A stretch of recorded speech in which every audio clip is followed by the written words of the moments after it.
Selamat siang semua partisipan yang telah bergabung di sesi kelima hari Jumat ini. Alhamdulillah bisa mengikuti on dengan materi menulis soal di Spending Mendikbud. Ada Nasian Ningsi sebagai host, moderatornya Bapak Fatman dan hostnya Ibu Puji Wijaya. Dan partisipan mohon bisa mematikan mic-nya. Ada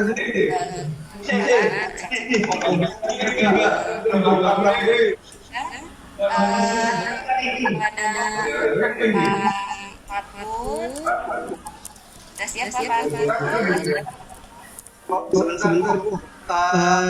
Ibu Vina, Ibu Puji, si Vina mana? Oke, terima kasih atas waktunya dari Ibu Asosiasi sebagai host. Assalamualaikum warahmatullahi wabarakatuh. Waalaikumsalam warahmatullahi wabarakatuh. Selamat datang, selamat siang partisipan semuanya. Salam sejahtera bagi kita semua. Hari ini kita akan melakukan sesi presentasi yang terakhir yang akan disampaikan oleh Ibu Puji Tri Wijayanti dengan kurikulum vitae sebagai berikut. Nama Puji Tri Wijayanti, tempat tanggal lahir Kudus tanggal 23 Maret 1980, alamat Blok Pain, Desa Sudaresmi, Kecamatan Pembilan, Kabupaten Cirebon, nomor HP 082 1177 57 309, pendidikan S1, pendidikan kimia Universitas Negeri Semarang, unit kerja SMP Negeri 1 di Kabupaten Cirebon, dengan pengalaman bekerja 1 guru fisika Ponpes An-Nasuha Kalimukti Cirebon, guru IPA SMPN 2 Pembilan, guru IPA SMPN 1 Pembilan, kemudian guru inti IPA SMP Zona Babakan tahun 2019. Moto hidup ini seperti sepeda, agar tetap seimbang kau harus terus bergerak. Barangkali itu kurikulum kitanya. Kemudian saya serahkan kepada Ibu Presenter untuk menyampaikan hasil sesinya. Baiklah, terima kasih saya ucapkan kepada moderator Bapak Fatur. Kemudian terima kasih juga kepada host Ibu Vina, dan terima kasih pada seluruh partisipan yang hadir. Insya Allah pada hari ini saya akan menyampaikan materi tentang menulis soal di Siap Puspendik. Oke, saya share konten Bapak Ibu.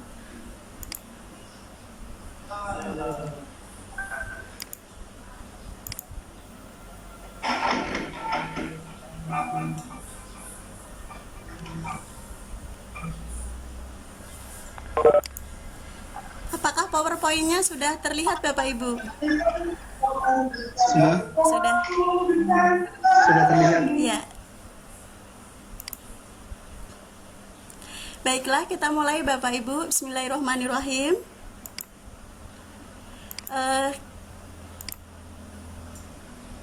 Kali ini kita akan menyampaikan materi tentang penulisan soal di Puspendik.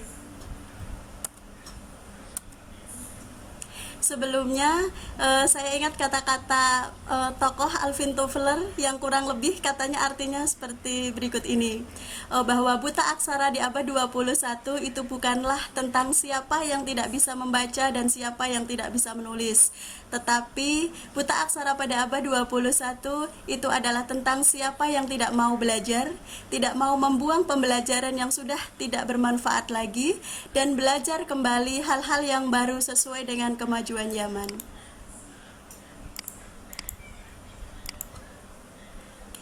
Tujuan saya berbagi tentang materi penulisan soal pada aplikasi siapkemdikbud.go.id ini adalah agar kita memiliki gambaran tentang soal-soal seperti apa yang diterima oleh Puspendik, sehingga di tahun yang akan datang akan banyak guru-guru di Kabupaten Cirebon yang berminat dapat berkontribusi pada kegiatan penulisan soal pada sistem inovatif aplikasi penilaian Puspendik.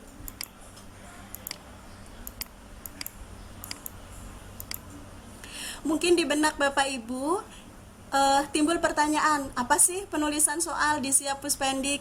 Bagaimana memulainya? Apresiasi apa yang kita dapatkan seandainya kita mengikuti kegiatan penulisan soal di Puspendik? Kriteria penulis soal seperti apakah yang dapat menjadi penulis soal di Siap Puspendik? Kemudian jenis soalnya seperti apa? Kita mulai ya Bapak Ibu ya, dari apa? Oke, apa itu penulisan soal di Puspendik? Penulisan soal di Puspendik adalah kegiatan penulisan soal secara online pada sistem inovatif aplikasi penilaian Pusat Penilaian Pendidikan Kementerian Pendidikan dan Kebudayaan. Kegiatan ini diselenggarakan setiap tahun Bapak Ibu. Kemudian dapat diikuti oleh guru SD, SMP, SMA, SMK maupun pengawas. Untuk guru tidak harus berstatus pegawai negeri sipil atau ASN, tetapi juga bisa guru tetap yayasan atau guru honor. Yang penting guru. Kemudian bidang studi yang dibutuhkan untuk SD atau soal untuk SD itu adalah untuk pelajaran matematika, bahasa Indonesia, IPA, IPS, sejarah, dan PKN. Untuk SMP ada tambahan bahasa Inggris. Untuk SMA berarti ada tambahan kayak IPA yang dipecah seperti fisika, kimia, biologi. Terus IPS-nya juga mungkin geografi atau apa ya seperti itu ada Bapak Ibu. Cuma maaf belum sempat terslaidkan. Bagaimana memulainya untuk mengikuti kegiatan penulisan soal di Siap ini Bapak Ibu? Bapak Ibu bisa membuat akun pada halaman ini. siap.puspendik.kemdikbud.go.id. Kemudian apabila nanti Puspendik akan mengadakan seleksi administrasi dulu. Setelah kita lolos seleksi administrasi, maka akan ada seleksi penulisan soal. Apabila kita lolos seleksi penulisan soal ini, maka kita akan mendapat undangan untuk menulis soal yang indikator-indikatornya itu dari Puspendik. Ini adalah print screen contoh halaman Siap Puspendik kemdikbud.go.id Bapak Ibu. Nanti seperti ini. Karena kita baru berarti nanti tinggal daftar baru. Di atas login ini ada daftar baru. Diklik di sini saja Bapak Ibu. Oke, ini adalah registrasi user baru. Tinggal diisi lengkap saja. Ada nama lengkap, kemudian email, kemudian role itu untuk penulis perevisi, status PNS atau non PNS bebas Bapak Ibu, kemudian NIP wajib jika PNS harus dicantumkan, pangkat dan golongan jika PNS, instansi, jabatan, NPWP, jadi mungkin perlu disiapkan NPWP ketika kita akan membuat akun di halaman siap puspendik.kemdikbud.go.id. Kemudian juga perlu disiapkan buku rekening tabungan. Di sini ada nama bank, nomor rekening, dan nama pemilik bank. Rekening tabungan yang dianjurkan, bahkan yang terakhir 2019 itu diharuskan, malah setengah diharuskan menggunakan bank-bank nasional semacam BRI, BNI seperti itu. Tidak bermaksud untuk iklan. Oke, selanjutnya Kemudian ada kota kelahiran, tanggal lahir, NUPTK mohon disiapkan, berarti KTP juga disiapkan. Kemudian jenis pendidikan, mata pelajaran yang sesuai dengan basic lulusan kita, kompetensi yang kita punyai, pengalaman, alamat kantor, kemudian alamat rumah, seperti ngisi user seperti biasa. Oke. Ya. Kemudian nomor telepon provinsi, kemudian kota. Oke, kemudian tinggal disubmit saja Bapak Ibu. Apresiasi apa yang akan kita peroleh apabila kita menjadi penulis soal pada sistem siap Puspendik kemdikbud.go.id. Yang pertama, kita akan memiliki SK penulis soal. Kita akan memperoleh SK penulis soal nasional Bapak Ibu. Dikirim lewat email, biasanya itu berarti dari Kementerian Pendidikannya langsung. Mungkin bagi kita yang pegawai negeri sangat penting untuk menambah pak kayak gitu ya, angka kredit seperti itu. Selain kita memperoleh SK penulis soal nasional, tentu saja kita juga memperoleh honorarium Bapak Ibu. Honorariumnya itu dihitung per butir soal Bapak Ibu. Sekarang untuk selanjutnya, kriteria penulis soal. Nah, kriteria penulis soal yang pertama adalah pengajar sekolah SD, SMP, SMA, SMK, semuanya Bapak Ibu. Kemudian, nah ini yang kedua, berusia maksimal 45 tahun. Yang ketiga, berpengalaman mengajar minimal 5 tahun. Yang keempat, minimal lulusan S1 atau D4 berdasarkan jurusan yang sesuai menggunakan bidang studi yang diampu. Syarat yang kelima, mungkin yang agak susah, tidak mengajar serta berafiliasi dengan bimbel maupun penerbit buku soal. Jadi apabila Bapak Ibu memang tidak mengajar dan tidak berafiliasi dengan bimbingan belajar, terus kemudian ingin berkontribusi, kayaknya memang harus mendaftar di halaman tersebut. Yang keenam, minimal dapat mengoperasikan komputer, minimal menguasai Microsoft Office. Kemudian berkomitmen menulis soal berkualitas untuk peningkatan mutu pendidikan. Serta mampu menjaga kerahasiaan soal beserta seluruh perangkat terkait upaya mencapai evaluasi yang berkualitas.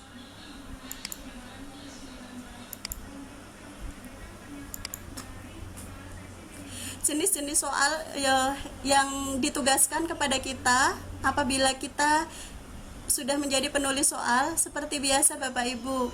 Yang pertama, penulisan soal pilihan ganda, kemudian penulisan soal isian, kemudian penulisan soal urean, itu sampai dengan tahun 2019. Untuk selanjutnya belum ada informasi lebih lanjut. Yang akan kita bahas hari ini mungkin hanya satu dulu Bapak Ibu, penulisan soal pilihan ganda, kriteria-kriteria dan kaidah-kaidah yang diharapkan oleh Puspendik. Okay. Penulisan soal pilihan ganda. Pusat Penilaian Pendidikan, Badan Penelitian dan Pengembangan Kementerian Pendidikan dan Kebudayaan. Ini tahun 2019 Bapak Ibu, biasanya tidak beda jauh. Pengertian soal pilihan ganda yang pertama adalah bentuk soal pilihan ganda adalah bentuk soal tertulis yang jawabannya sudah disediakan. Kemudian yang kedua, soal pilihan ganda terdiri atas pokok soal atau stem dan pilihan jawaban atau option. Yang ketiga, pokok soal terdiri atas stimulus berupa kalimat atau gambar, grafik, dan pertanyaan atau pernyataan yang tidak lengkap. 4. Pilihan jawaban terdiri atas satu kunci jawaban dan pengecoh.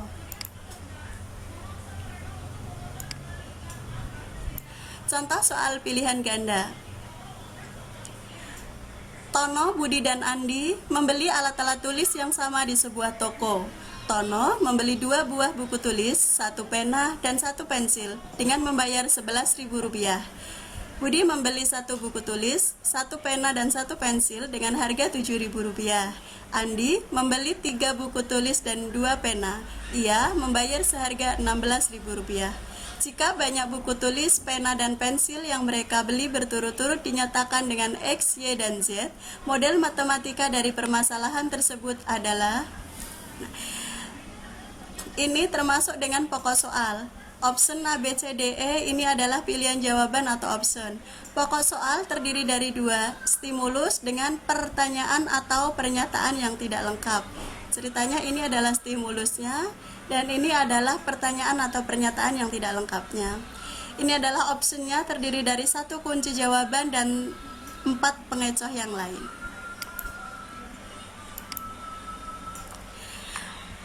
Keunggulan dan keterbatasan soal pilihan ganda.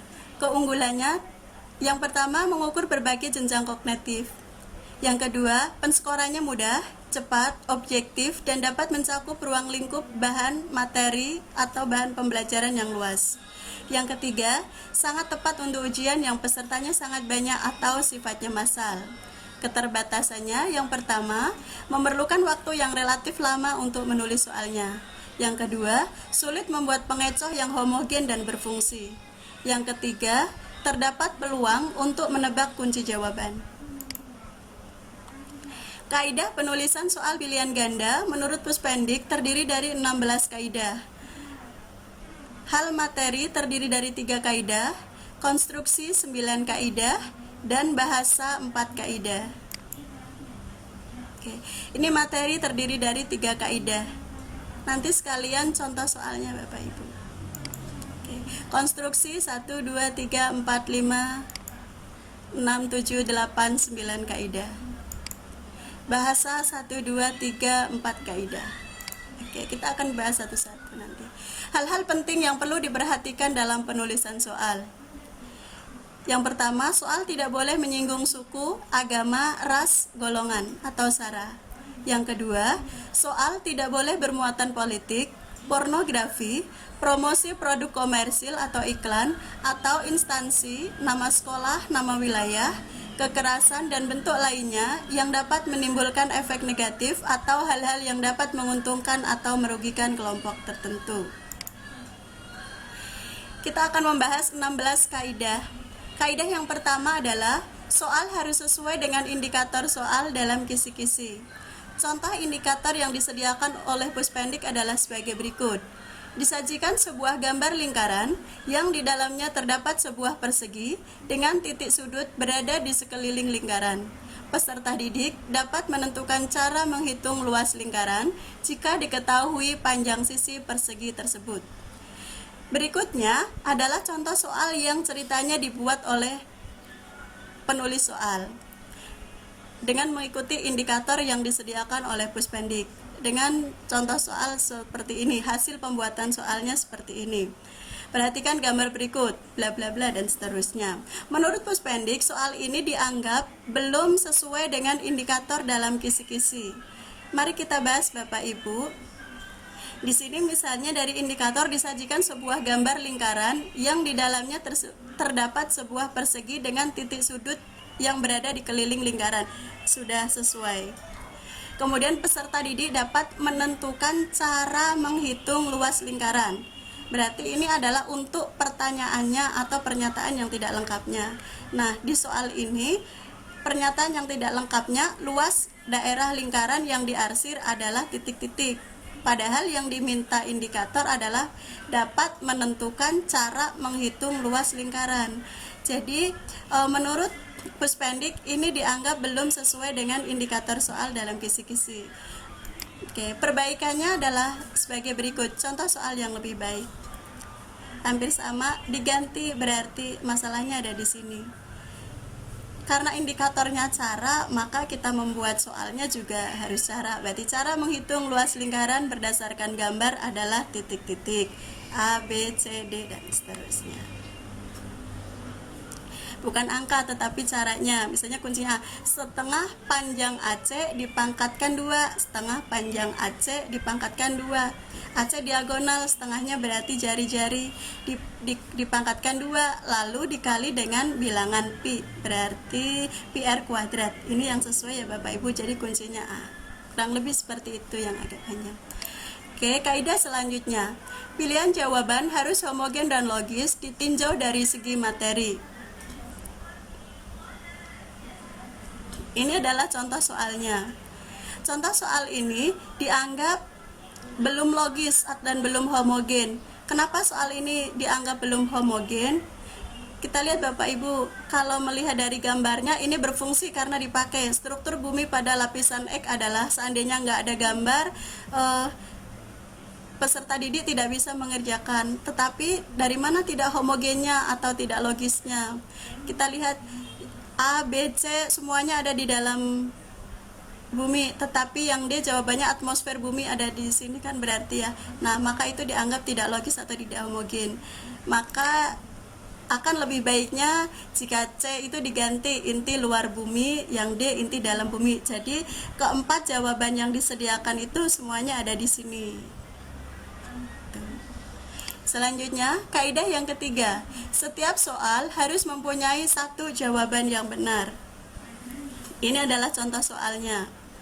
Mempunyai jawaban yang benar pada kunci B dan C. Tentu saja ini tidak sesuai. Maka soal yang lebih baiknya diganti Bapak Ibu. Iya. Konveksinya jadi B saja. Yang C-nya diganti. Ini adalah kalau di IPA ini itu peristiwa konduksi. Lanjut, kaidah yang keempat. Pokok soal harus dirumuskan secara tegas dan jelas. Ini contoh soalnya. Perbaikannya, tentu saja ada tanda tanya. Ini dianggap pokok soal belum dirumuskan secara jelas dan tegas.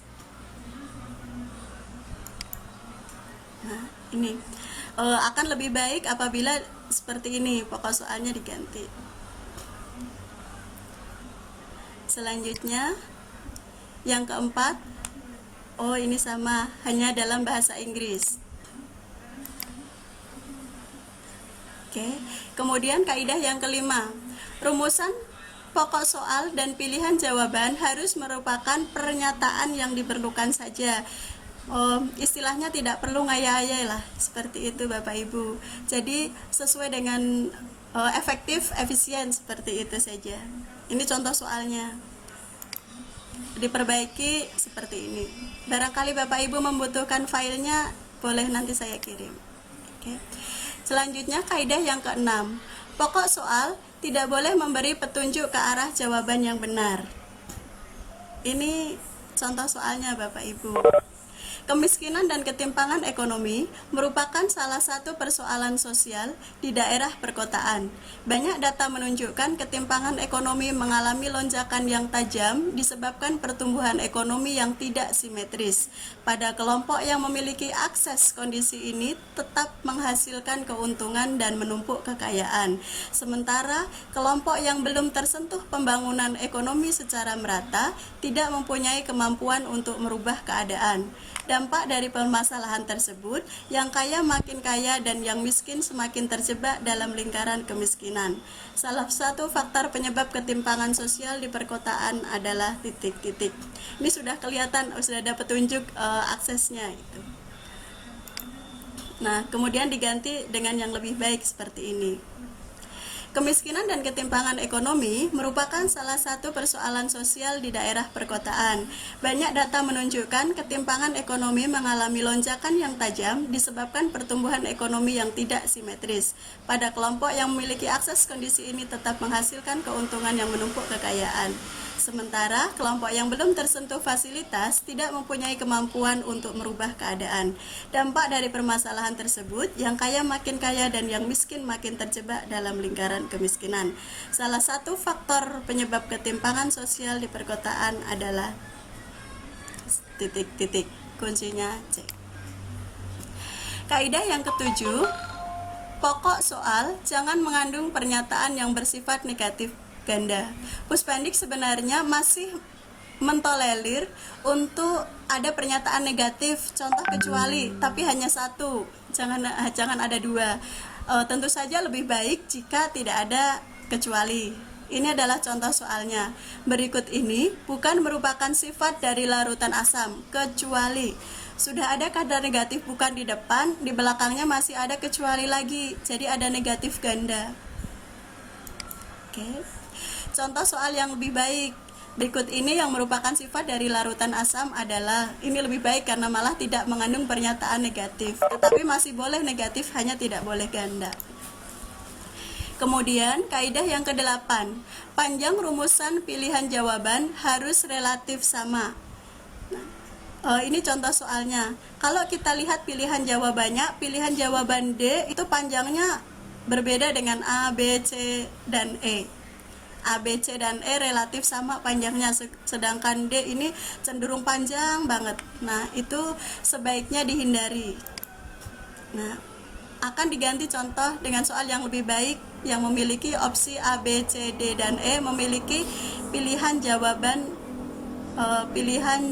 yang panjangnya relatif sama. Kaidah yang ke-9, pilihan jawaban jangan mengandung pernyataan semua pilihan jawaban di atas salah atau semua pilihan jawaban di atas benar.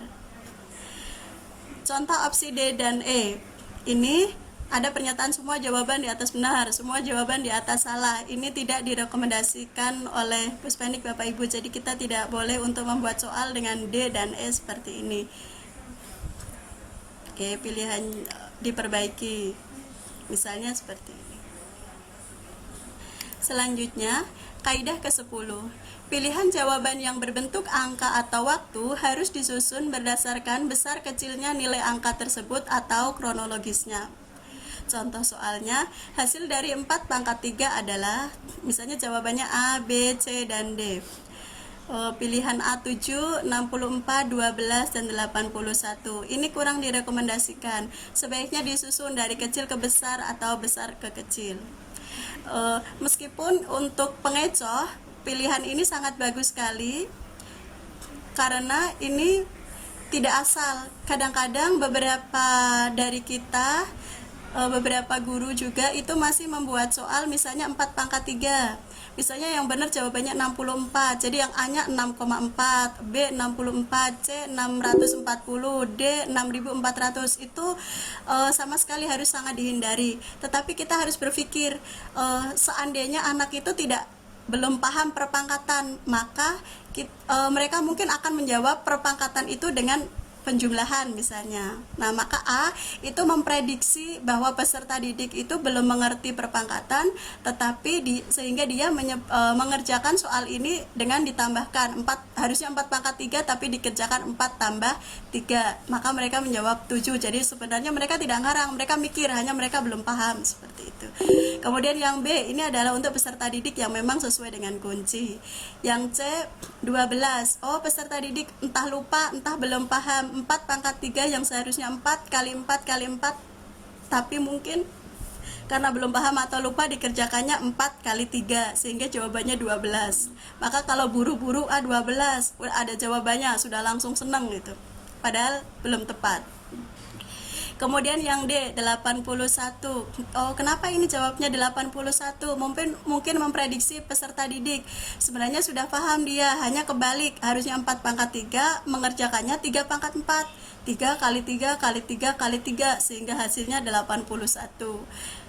Paling nggak siswa merasa senang, padahal jawabannya tidak sesuai dengan kunci. Nah, tapi yang di sini yang disoroti adalah ininya diurutkan. Kalau kita sudah membuat prediksi seperti itu dengan jawaban yang homogen, maka kemudian kita urutkan mungkin 7, 12, 64, 81 misalnya. Proklamasi Kemerdekaan RI diperingati setiap tanggal 17 Agustus. Kata proklamasi terdiri dari titik-titik suku kata. Nah, ini tidak urut Bapak Ibu, 10, 4, 5, 8, mungkin 10, 8, 5, 4, dan seterusnya. Nah, ini adalah penulisan soal yang lebih baik dengan opsi yang sudah diurutkan. Entah dari kecil ke besar atau dari besar ke kecil. Kemudian selanjutnya, gambar, grafik, tabel, diagram, dan sejenisnya yang terdapat pada soal harus jelas dan berfungsi. Contoh soalnya seperti ini. Karakteristik lapisan troposfer adalah titik-titik, ada gambar bumi, kemudian ada lapisan-lapisan di atasnya. Kemudian diberi angka 1, 2, 3, 4. Tidak diberi nama ini lapisan apa, lapisan apa, lapisan apa, lapisan apa. Tetapi di soalnya karakteristik lapisan troposfer, artinya tidak perlu gambar di atas pun soal ini kalau memang sudah tahu ya bisa dikerjakan gitu. Sehingga gambar ini dianggap tidak berfungsi. Maka akan lebih baik apabila soal yang ini itu akan diganti seperti ini Bapak Ibu, soal yang lebih baik.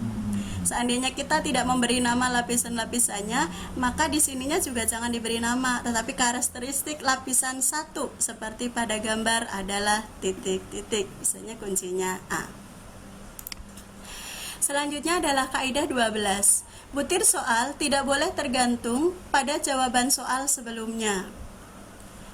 Misalnya ini ada 2 soal. Soal pertama misalnya pada bagian testis terdapat saluran-saluran berbentuk seperti tabung yang disebut kuncinya B. Misalnya tubulus seminiferus. Kemudian soal yang kedua, bagian yang dimaksud pada soal nomor 1 memiliki fungsi titik-titik. Nah, jadi soal yang nomor kedua ini tergantung pada soal nomor 1. Ini sebaiknya dihindari ketika kita membuat soal di Puspendi. Soal yang lebih baik ya dipisahkan saja satu-satu. Misalnya yang pertama, bagian testis terdapat saluran-saluran berbentuk tabung yang disebut. Kemudian soal yang kedua, fungsi tubulus seminiferus adalah titik-titik. Selanjutnya, kaidah 13. Soal harus menggunakan bahasa yang sesuai dengan kaidah bahasa Indonesia. Contoh soalnya, apabila mau memperkecil gaya gesek, dapat dengan cara titik-titik. Dianggap belum menggunakan bahasa yang sesuai dengan kaidah, akan diperbaiki sebagai berikut. Upaya untuk memperkecil gaya gesek dapat dilakukan dengan cara titik-titik. Selanjutnya, kaidah 14. Jangan menggunakan bahasa yang berlaku setempat jika soal akan digunakan untuk daerah lain atau nasional. Contoh, kegiatan nyambat sering dilakukan oleh masyarakat Indonesia. Kegiatan tersebut merupakan cerminan dari nilai Pancasila, yaitu sila. Mungkin ini adalah adanya kata-kata nyambat. Nyambat itu mungkin saya agak tahu Bapak Ibu karena kebetulan kata nyambat ini adanya di Jawa. Adanya di Jawa Tengah dan saya masa kecilnya ada di sana, lahir di sana, jadi ngerti. Tetapi untuk anak-anak yang tidak berasal dari suku Jawa mungkin tidak tahu apaan tuh nyambat seperti itu. Oke, maka mungkin diganti soal yang lebih baiknya. Kegiatan gotong royong sering dilakukan oleh masyarakat Indonesia. Kata-kata nyambat diganti dengan gotong royong. Kaidah 15. Soal harus menggunakan bahasa yang komunikatif. Contoh soal. Limbah industri B3 yang masuk ke aliran sungai akan mencemari perairan tersebut sehingga mengganggu kehidupan biota di ekosistem tersebut. Usaha yang dapat dilakukan untuk mengatasi pencemaran tersebut adalah titik-titik. Singkatan B3 ini dianggap tidak komunikatif Bapak Ibu. Mungkin akan lebih baik apabila B3 ini diuraikan saja atau dipanjangkan saja seperti ini.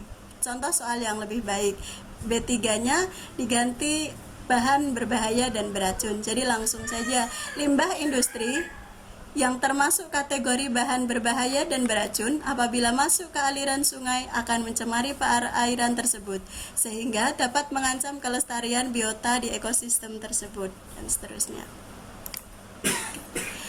Kaidah yang ke-16. Setiap pilihan jawaban jangan mengulang kata atau frase yang bukan merupakan satu kesatuan pengertian. Oke. Contoh soalnya, perhatikan gambar berikut. Ada gambar rangkaian lampu. Jika saklar S1 pada rangkaian gambar tersebut ditutup, yang terjadi adalah pilihannya semua ada kata-kata lampu tetap menyala pada L1 dan L2. Kemudian diulangi lagi, lampu tetap menyala pada L1 dan L3 dan seterusnya. Jadi selalu mengulang kata atau frase. Akan diperbaiki sebagai berikut. Jika saklar S1 pada rangkaian tersebut ditutup, lampu yang tetap menyala adalah seperti itu. Sehingga jawabannya A, L1 dan L2 dan seterusnya. Ini yang termasuk hal-hal yang perlu diperhatikan. Misalnya, pada suatu hari Iksan ketahuan menyontek ketika ulangan matematika. Sepulang sekolah, teman-temannya mengejeknya. Iksan tidak terima dan mulai memukul salah satu temannya. Teman yang dipukul tersebut membalas memukul dan menendangnya. Teman-teman yang lain ikut-ikutan mengeroyok Iksan. Bahkan ada yang melemparinya dengan batu. Akhirnya Iksan mengalami luka-luka yang mengeluarkan sangat banyak darah. Iksan pun pingsan dan tak sadarkan diri. Apabila kamu berada di sekitar tempat kejadian, apakah perbuatan terpuji yang dapat kamu lakukan? Ini mungkin agak mengandung kekerasan. Lebih baik diganti seperti ini saja. Pada suatu hari, Iksan ketahuan mencontek ketika ulangan matematika. Sepulang sekolah, teman-temannya mengejeknya. Iksan tidak terima dan marah. Akhirnya terjadilah keributan di antara mereka. Cukup seperti itu, jadi tidak perlu dijelaskan kekerasannya dan seterusnya. Apabila kamu berada di sekitar tempat kejadian, apakah perbuatan terpuji yang dapat kamu lakukan? Hal yang perlu diperhatikan selanjutnya. Contoh, pada suatu hari Budi tertangkap oleh warga sedang mencuri ayam.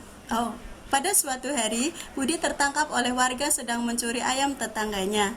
Ia dipukuli warga hingga badan dan kepalanya hancur. Tindakan yang dilakukan oleh warga termasuk jenis pengendalian sosial titik-titik. Ini juga dianggap terdapat kata-kata kekerasan, badan, kepala hancur seperti itu. Mungkin sebaiknya diganti seperti ini saja Bapak Ibu. Pada suatu hari Budi tertangkap oleh warga sedang mencuri ayam tetangganya. Warga beramai-ramai memukulinya. Tindakan yang dilakukan oleh warga tersebut termasuk jenis pengendalian sosial titik-titik. Oke, terima kasih. Oke, saya stop sharing Bapak Ibu.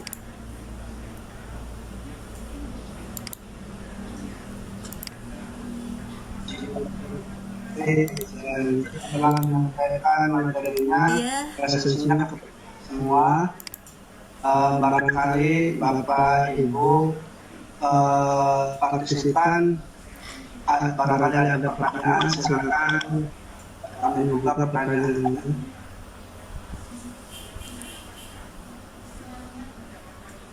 Ya, Bu Puji, Iya, Bu. kan saya bertanya. Iya, boleh. Ya, pengalaman saya dalam menyusun soal ya Bu, Iya. lebih terasa sulit ketika kita indikator soalnya sudah ditentukan dari sana. Iya. Gitu pengalaman saya. Gitu. Kemarin saya menyusun soal OES pelajaran SDDP ya, Seni Budaya dan Prakarya kelas 6. Kan sudah ada kisi-kisi dan sudah ada indikatornya ya Bu. Iya. Memang lumayan sih gitu, lumayan puyeng dan lumayan membutuhkan waktu yang lama. Membutuhkan waktu yang lama dan soal yang 30 pilihan ganda dan uraian itu sampai 7 lembar. 7 halaman. Karena itu indikator soalnya sudah ditentukan otomatis ketika indikator soal meminta ditampilkan gambar, dan indikator soal meminta lagunya ditampilkan juga ditampilkan sehingga ternyata membuat soal itu ya tidak semudah yang saya pikirkan, apalagi indikator soalnya sudah ditentukan seperti itu. Nah, adakah trik khusus itu agar soal yang sudah jadi lebih mudah? Kalau menurut saya Bu, karena memang tahap-tahap untuk pembuatan soal itu kan harus membuat indikator dulu ya Bu, membuat indikator baru kemudian kita menyusun soalnya seperti apa. Untuk triknya ya memang satu-satunya ya itu menurut saya mengikuti indikator, itu trik untuk bisa diterima soal kita gitu. Kalau kita membuat sudah ada indikatornya, kita buat agak melenceng sedikit saja, itu pasti ditolak gitu. Iya, tinggal ikutin aja. Di situ diminta gambar ya gambar itu. Memang 2019 itu soalnya menurut saya panjang-panjang banget indikator yang disediakan. Termasuk juga dari Siap Puspendik seperti itu. Kami tidak bisa menyebutkan indikatornya seperti apa ya, karena itu adalah larangan keras, tidak diperkenankan untuk menyebarkan indikator, apalagi bentuk soal yang kita buat gitu. Soalnya panjang gitu. Kalau memang di situnya proses ya kita harus proses gitu. Taruhlah seperti ini, misalnya soal zaman dulu itu kan kalau di sains itu misalnya hanya seperti ini saja, penggunaan natrium bikarbonat, bahasa umum atau bahasa di masyarakat itu soda kue. Penggunaan soda kue dalam pembuatan roti atau donat adalah berfungsi untuk misalnya seperti itu. Zaman dulu kan seringkas itu gitu ya. Kalau zaman sekarang untuk anak-anak milenial itu soalnya tidak seperti itu Bu. Jadi ada prosesnya dulu. Jadi tidak langsung fungsi dari natrium bikarbonat atau soda kue adalah sebagai berikut misalnya, tidak seperti itu, tapi ada prosesnya. Malah justru misalnya kita harus menampilkan proses pembuatan donat ya, kita tampilkan proses pembuatan donat. Kemudian kalau kita memang mengambilnya dari link dari internet ya kita cantumkan seperti itu agar kita tidak plagiat ya, itu memang hak karya orang lain, seperti itu kita tuliskan bahwa ini kita ambil dari sini. Itu sedapat mungkin kita ambil dari situs-situs yang terpercaya lah seperti itu. Terus padahal pertanyaannya juga nantinya sih mengarahnya ke sana, fungsi dari bahan ini adalah apa gitu. Mungkin tujuannya agar soal itu lebih dekat kepada siswa, tidak boleh langsung mak bedunduk itu bahasa Jawa ya, tidak ada di sini. Tiba-tiba, tidak boleh langsung tiba-tiba nih soal jawabannya apa. Kalau tadi kan memang diambil itunya, makanya kan bahwa soal itu harus ada stimulusnya Bapak Ibu. Jadi memang seperti itu, harus ada grafik, harus ada gambar, harus ada stimulusnya lah pokoknya ya.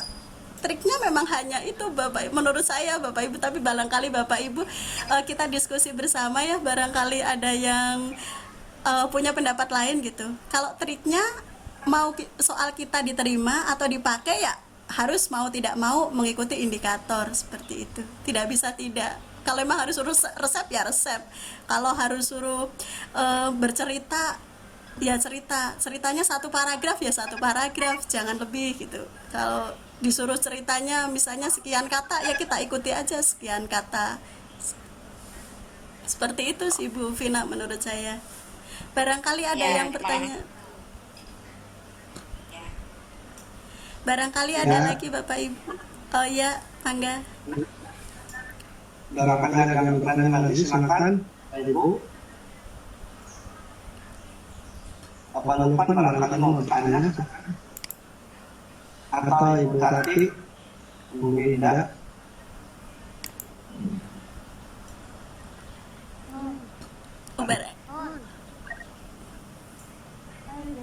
Iya.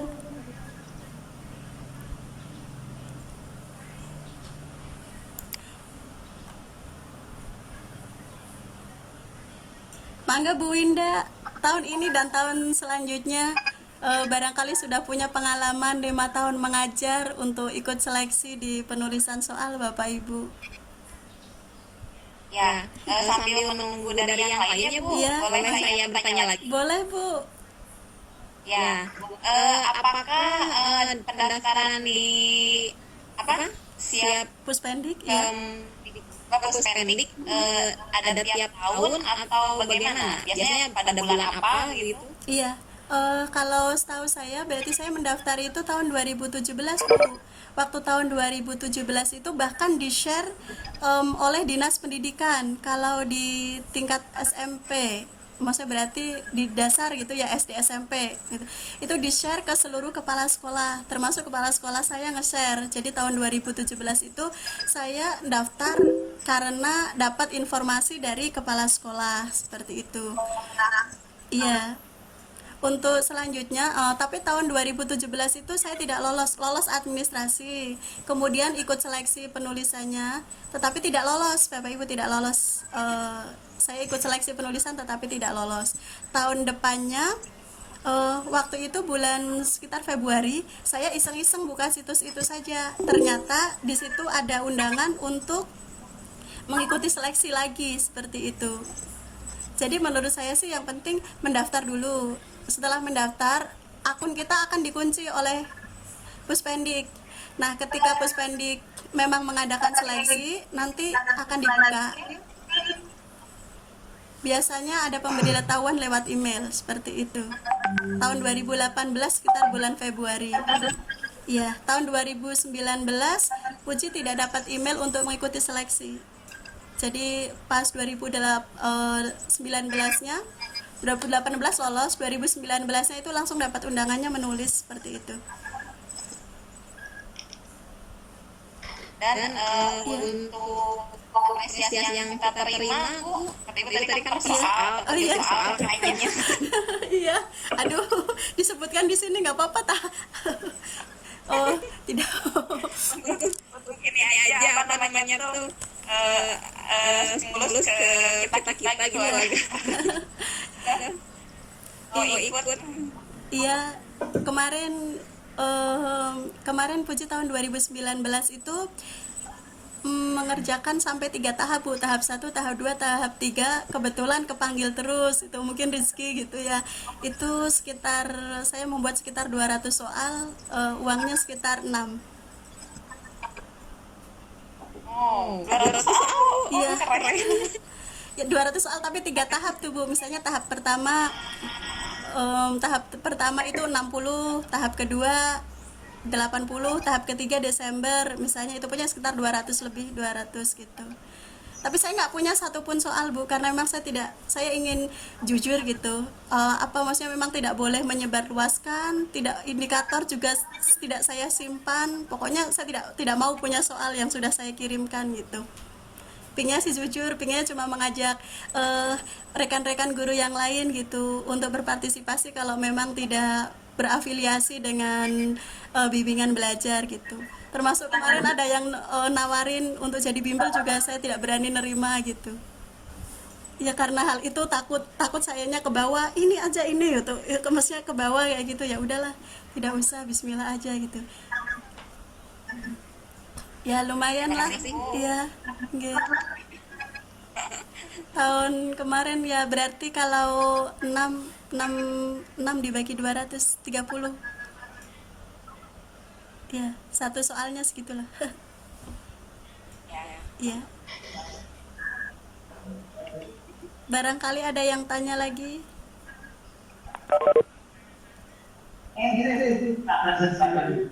Ya, barangkali ada yang tanya lagi, berkhusus silakan.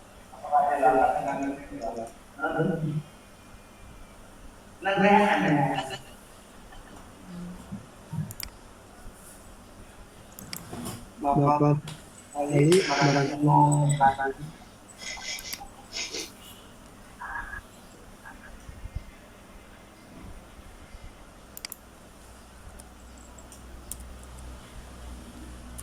Oh iya Bu, saya mau bertanya. Mangga Pak. Kalau gini Bu, kan ngasih nomor rekeningnya. Kalau misalnya rekeningnya di JJB boleh nggak Bu? Tidak disarankan Pak. Oh, Iya, diminta diganti. Iya, diminta diganti yang nasional seperti itu. Puji juga awalnya BCB diminta diganti, dapat email, ya udah diganti, akhirnya dadak bikin. Tapi kan ya lumayan Pak. Tidak apa-apa, ganti juga berani. kalau begini Bu, itu rekeningnya atas nama Mas ini nih. Saya yang ikut ya. Ya. Yang rekeningnya istri saya boleh nggak?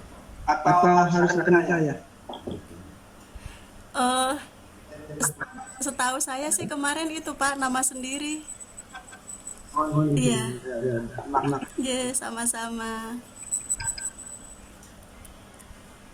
Ini ada di chat, Bu, pertanyaan dari Bapak Muhaimin. Mangga, Bapak Fatur membacakan Ya, untuk pertanyaannya Pak Muhaimin itu izin bertanya apakah soal sudah disetting sedemikian rupa sesuai DSSP atau bebas sesuai penulis? Terima kasih. Saya akan coba bantu jawab Pak Muhaimin. Soalnya indikatornya itu sudah ditentukan oleh Puspendik, Pak. Jadi ya kita hanya mengikuti indikator yang tersedia seperti itu.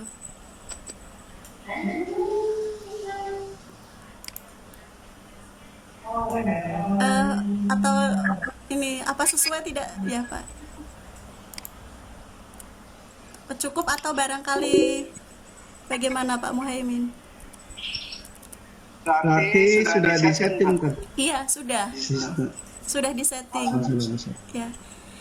Makanya memang karena sudah disetting itu kan membutuhkan kejujuran dari guru-guru yang memang kebetulan lolos menjadi penulis soal nasional. Itu tidak boleh untuk disebarluaskan indikator itu gitu Pak. Bu, misalnya begini, kalau misalnya kita itu menulis soal ya, Iya. itu misalnya dari buku paket misalnya, kan itu kan plagiat gitu ya, itu bisa ketahuan belum dari sana? Di sana ada timnya ya Pak, sedapat mungkin diharapkan soal itu ori.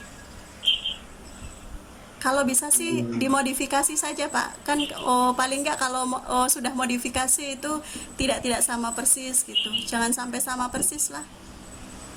Jadi kebanyakan kemungkinan besar nantinya ditolak. Ketika ditolak biasanya ya kita diminta untuk bikin lagi gitu. Yang lebih ori, iya seperti itu. Dan kayaknya mulai tahun kemarin kok itu jadi harus sekian persen soal kita diterima Puspendik baru kita dapat SK penulisnya. SK penulis soal nasionalnya itu diberikan pada akhir periode, berarti bulan Desember sekitar itu. Ibu Bapak, Iya. bagaimana pertanyaan? Mangga, silakan. Baik, assalamualaikum warahmatullahi wabarakatuh. Waalaikumsalam warahmatullahi wabarakatuh. Perkenalkan, partisipan kalian dan tugas saudara terhormat. Saya Ridwan Hakim dari Universitas Al-Azhar Namun dari pemaparan materi yang disampaikan Bu PPS sangat luar biasa. Ini tanpa penambahannya ini adalah hal yang tahu karena saya baru dulu 5 tahun mengajar jelas belum pengalaman mengajar jelas belum. Karena itu dari tadi saya masih lima tambah lagi pelajaran BK itu tidak ada membuat soal makanya saya cici baik. Ya, akan tetapi kan di sini banyak hal yang ini yang kita tanyakan berkait. Maaf Pak Lukman, suaranya tidak terdengar. Karena kan dimungkinkan bahwasannya soal yang kita buat dari tahun-tahun kemarin ketika kelas pertama. Seperti contohnya materi anak SD atau anak SMP pelajaran matematika dari dahulu tetap itu saja. Saya yakin jumlahnya ini betul-betul sudah banyak soalnya itu. Iya. Dan seperti ini sebetulnya hanya mengulang-ulang mungkin diganti angka, mungkin diganti redaksi dan sebagainya. Karena itu presentasi sekolah atau dikirimkannya dari hal-hal itu. Aduh, saya nggak enak mau ngomong gimana Bi. Kebetulan nggak tahu entah keberuntungan saya kira sih Pak. Misalnya dari Puji kebetulan saya pokoknya berusaha membuat soal itu seori mungkin. Kalau misalnya saya merasa kesulitan mengikuti indikator, mungkin saya lihat gitu, ada nggak contohnya di internet, wah nggak ada misalnya. Kalau pas kebetulan ada, oh yang rada gini kali ya maksudnya, seperti itu. Oh iya, dibuat seori mungkin. Alhamdulillah karena kita berusaha seori mungkin, hanya 1-2 yang ditolak Pak. kayaknya ini hanya keberuntungan saja sih, enggak lah, nggak ngerasa bagus soalnya, cuma nggak tahu keberuntungan aja. Bahkan yang terakhir juga em, dua dua soal yang ditolak ya, kemudian untuk selanjutnya alhamdulillah tuh 100% diterima. Ya mungkin rezeki kali ya, tapi memang jujur saya nggak punya soal tahun sebelumnya, nggak punya, jadi pasti bahasanya berbeda gitu. Tidak punya soal, tidak punya indikator kalau misalnya ditanya nggak punya. Oke. Iya. Pak gimana? Ya, terima kasih Ibu Presenter. Mudah-mudahan saya dan yang lain turut sumbangsi memberikan hal-hal terbaik yang tujuannya nanti bisa memajukan Indonesia dalam pendidikan. Amin. Iya, amin. Semoga. Oh ya Bu, masih ada pertanyaan lagi Boleh, Pak. dari Pak Min Karsari. Ya. Adakah alat pendeteksi plagiat? Oh, kalau alat pendeteksi plagiat di Google banyak ya kayaknya sih. Makanya diusahakan untuk tidak usah mencoba-coba untuk plagiat soal gitu. Karena sudah bukan hal yang rahasia lagi gitu. Kayaknya udah umum. Seperti mau tesis mau apa, kayak alat plagiat itu tentu saja nggak tahu digunakan oleh Puspendik atau tidak, tapi saya nggak berani coba-coba untuk copy paste asli itu dari internet kayak gitu, saya nggak berani. Selamat datang Bapak Abdul Fatah Duli. Selanjutnya ada lagi yang bertanya. Ada yang bertanya. Silakan.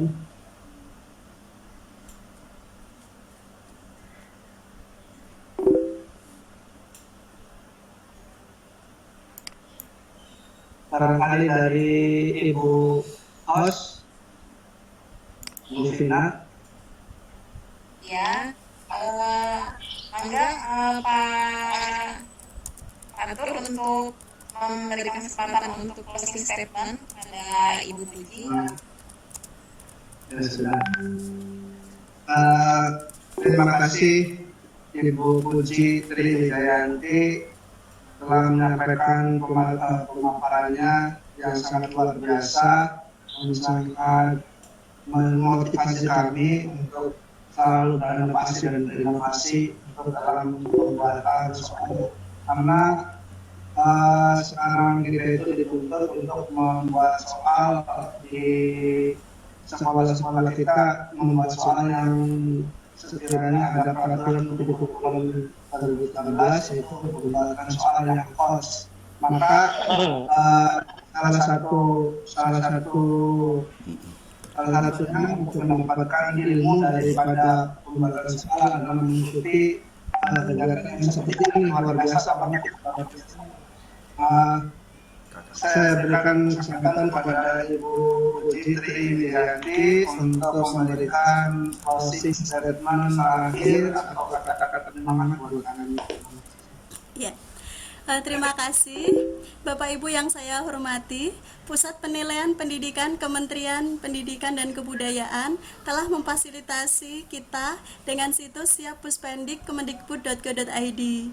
Untuk para guru berkontribusi membuat soal HOTS yang akan dimanfaatkan sebagai bank soal nasional.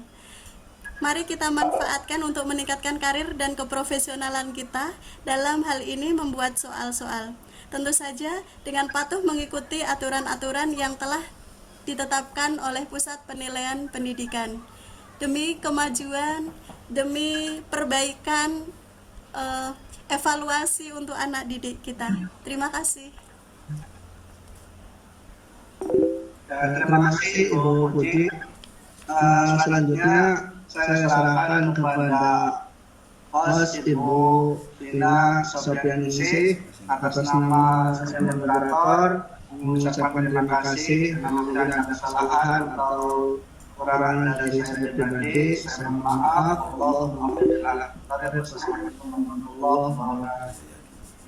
Waalaikumsalam warahmatullahi wabarakatuh. Terima hari ini jalan-jalan sebetulnya ya masih banyak penasaran saya tentang spending ini. Semoga kita semua yang hadir dapat berkontribusi di sana sebagai pemberi soal. Saya minta Sofianingsi, mohon maaf atas semua kesalahan dan kekurangan. Saya akhiri, assalamualaikum warahmatullahi wabarakatuh. Waalaikumsalam warahmatullahi wabarakatuh. Alhamdulillahirabbil alamin. Tadi bahas